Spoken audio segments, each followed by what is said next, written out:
अब हम लोग देखते हैं number of relation from A to A, यानी कि ए से ए के बीच में कितने नंबर्स ऑफ रिलेशन होते हैं वो देखेंगे। तो 2 टू द पावर n यानी नंबर ऑफ ए क्रॉस ए, ये फॉर्मूला होता है।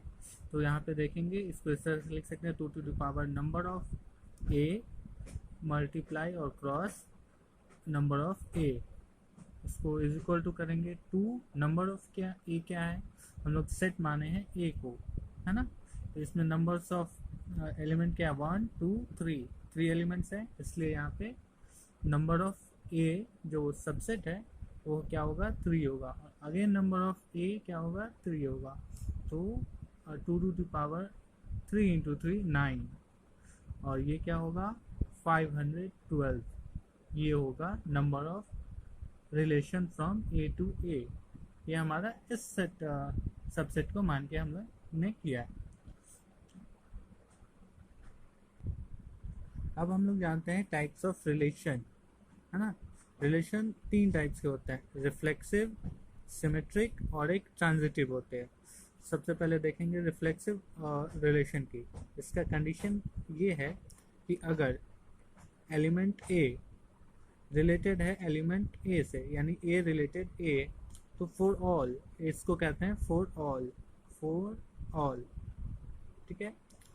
ए जो ए बिलोंग्स टू ए, यानी ये यहाँ पे सेट है और ये एलिमेंट है, और ये है बिलोंग्स टू का साइन, बिलोंग्स टू।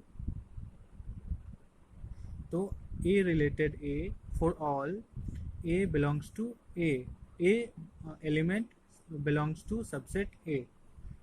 उसके बाद इसको दूसरे तरीके से इस तरीके से बोल सकते हैं, A comma A belongs to R for all A belongs to A, यानी सबसेट ए। इसका एग्जांपल हम लोग देख लेते हैं। इस तरीके से रिलेशन है 1 1, यानी कि ए सेम नंबर्स, अगर सेम नंबर्स होंगे, सेम नंबर्स यानी रिलेशन में 1 सेम नंबर्स होने चाहिए ए और ए, है ना। एलिमेंट्स सबसेट जो है वो एलिमेंट्स जो है वो सेम होने चाहिए, 1 1 2 2 3 3, मतलब जो पहला है वही दूसरा एलिमेंट होगा, तो वो रिलेशन रिफ्लेक्सिव रिलेशन कहलाएगा। जैसे दूसरा एग्जांपल देखते हैं, इसमें 1 1 2 2 3 3 2 1, इसमें यहाँ पे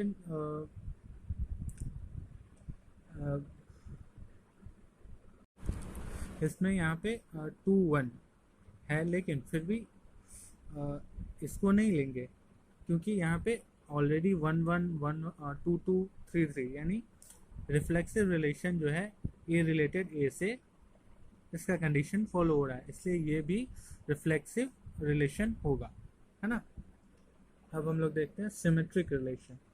सिमेट्रिक रिलेशन का कंडीशन क्या है कि ए रिलेटेड टू बी, यानी कि ए बी से जुड़ा हुआ, implies B related to A for all, B related to A for all, A B belongs to A, A यहाँ पे सबसेट, ठीक है। तो यहाँ इसको दूसरे तरीके से बोलेंगे, यानी कि इसका मतलब है कि एक कोई नंबर है वो दूसरे नंबर से रिलेटेड है, और साथ में कंडीशन ये है कि वो जो दूसरा नंबर है वो पहले वाले से रिलेटेड है, तो पहला और दूसरा जो है वो ए का एलिमेंट होगा, है ना, यानी बिलोंग्स टू ए। तो इसको दूसरे तरीके से इस तरीके से लिखते हैं, A B belongs to R implies B A belongs to R for all A B belongs to A, ठीक है। इसको इस तरीके से एग्जांपल देखते हैं, 1 1 2 2 3 3, इसमें देखिए इसको इस तरीके से समझा जा सकता है, 1 1 से रिलेटेड है, ठीक है। उसके बाद फिर ये जो 1 है फिर ये दूसरे वाले 1 से रिलेटेड है, ठीक है। तो 1 1 जो है वो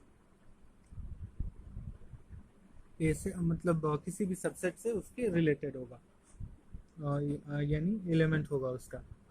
तो ये तो रिफ्लेक्सिव है इसलिए ये सिमेट्रिक भी माना जाएगा। जो भी रिफ्लेक्सिव रिलेशन होते हैं वो सिमेट्रिक भी होते हैं, ठीक है।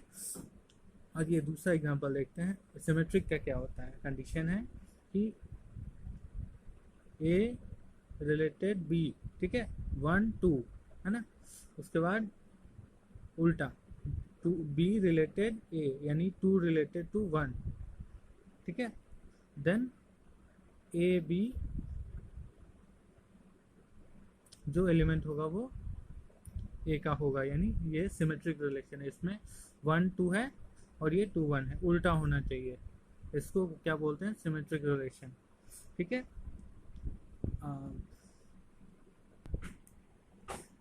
अब हम लोग देखते हैं ट्रांजिटिव रिलेशन। ये क्या होता है? इसका कंडीशन ये है कि अगर ए रिलेटेड होता है बी से, ए रिलेटेड होता है बी से, बी रिलेटेड होता है सी से, तो ए सी से रिलेटेड होगा। Implies that A related to C for all A B C belongs to A, यानी कि अगर ए बी से जुड़ा हुआ है, ये देखिए ए बी से जुड़ा हुआ है और ये बी सी से जुड़ा हुआ है, तो ए सी से भी जुड़ा हुआ होगा, तो ये तीनों जो ए बी सी वो सबसेट होगा ए का, ठीक है।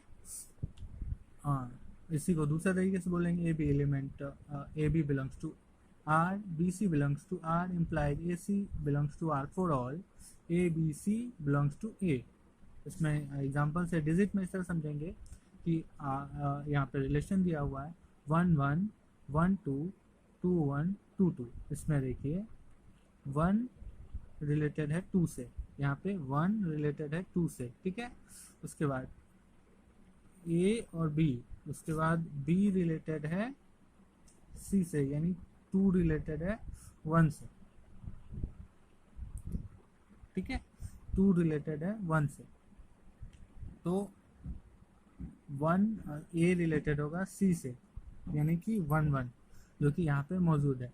तो अगर ये दोनों उल्टा होगा, सिमेट्रिक होगा, सिमेट्रिक होने के बाद भी यहाँ पे ए और सी का एक सेट होना चाहिए, तो वो होगा ट्रांजिटिव, जिसमें ए बी यानी 1 2 2 1 और 1 1, ये तीनों कंडीशन फॉलो होना चाहिए कि ए जो रिलेटेड है वो बी से रिलेटेड होना चाहिए, बी सी से रिलेटेड होना चाहिए, और सी मतलब फिर ए सी से रिलेटेड होना चाहिए, है ना। तो ये ट्रांजिटिव हो जाएगा। उसमें दूसरा एग्जांपल देखते हैं 1 1 2 3 3 2 2 2 3 3। इसमें देखिए 2 रिलेटेड, इसमें 2 रिलेटेड है 3 से, 3 रिलेटेड है 2 से, ठीक है।